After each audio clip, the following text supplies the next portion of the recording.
In this video, I'm just going to talk through some of the components in this project and then look at the code to talk through what each of the lines of the code are.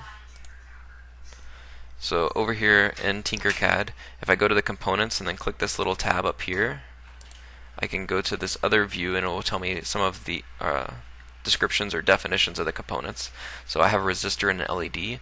A resistor restricts the flow of electricity in a circuit, reducing the voltage and current as a result. So basically we're trying to slow down the current that goes through this series whenever we supply the voltage. If we didn't slow down the current, so much current would flow through this LED that it would heat up and burn up. And then the LED is a light emitting diode. So LED stands for light emitting diode that lights up when electricity passes through it in the correct direction. So this says correct direction because LEDs have polarity. They only work if the circuit is connected in the correct orientation. So for this LED, there's this little leg that's kind of slanted off to the side. In real life, for an LED, this is generally the longer lead. And so you could identify it as the anode. The anode is what you would connect to the positive terminal of a power supply, and the cathode is what you would connect to the ground or the negative side of a power supply. So on this project you can see that I have the positive terminal coming from this pin 13 connected to the anode, and then I have the ground or the negative terminal connected to the cathode. So that's looking at these components, and then these little lines are representative of wires or jumper cables, just allow me to connect these components in the circuit.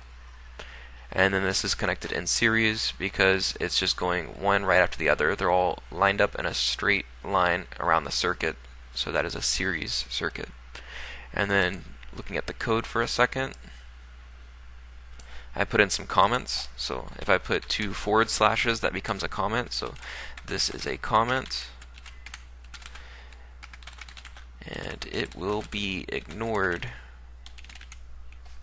So the Arduino, when it's reading through this code, will ignore anything after those double slashes, those 2 forward slashes. So this just allows the reader, like the human reader of reading through the code, to put down notes or be able to read back through somebody else's code and tell what's happening. So this setup function initializes variables for the pins that will be used. This setup function between these 2 brackets here is going to just run once. So I have this serial begin 9600. If we were going to be putting this onto an actual Arduino, this would allow us to define the rate of the data that will be transferred. So here this is going to be defining the rate that data is transferred as 9600 bits per second. And then this pin mode function is assigning 13 as an output. So this is just telling the code to get ready for commands for pin 13. And then down here in this code, whenever I assign pin 13 as high, it's going to supply a 5-volt drop to pin 13, so it becomes a positive 5 volts, or a power source for the series that I connected to it. And then down here, when we assign pin 13 to be low, it's going to bring the power supply down to ground level or 0 volts. So it's just a way of turning on the power supply on and off to that circuit that I've connected to the Arduino. This is all within the loop function. The loop function, when it's run, will break into this loop and run through these 4 lines of code and keep repeating, going back to line 1, then running through line 2 and 3 and 4, and repeating indefinitely. The loop function runs indefinitely unless the contained code will allow it to stop running or jump out of that loop. So that gets us through the basics of what we have in this project. Down here, the numbers that we're putting in for the values of the delay are in milliseconds. So 1000 milliseconds is 1 second. If I wanted it to delay for longer, say like 3 seconds, I could have this turn on, wait 3 seconds, and then turn off for 1 second. So I could try out that real quick. If I start the simulation, I can see that the LED diode turns on. There's a little count up here. It turned on for 3 seconds, turned off for 1 second, then turns on for 3 seconds, and off for 1 second.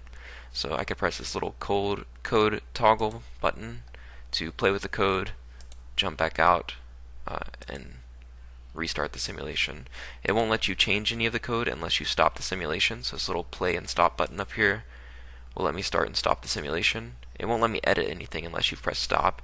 And then once you press this code button and you change things, you have to press the code button again to toggle it away and then start the simulation. And so I'll be able to see that after 5 seconds this LED will switch to off.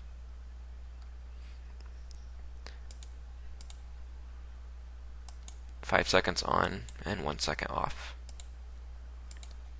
It plugs in the power source when I start in the simulation. This little USB cable gets plugged in. It was on for 5 seconds, then turned off for 1 second, then continues the cycle, turns on, delays 5 seconds, turns off, delays 1 second, and then turns back on, delays 5 seconds, and then if I click stop simulation, it will unplug that USB cable. So hopefully that's enough to get you started to work through other projects. And then again, you can toggle the definitions of components on and off over here and get some basic ideas of that.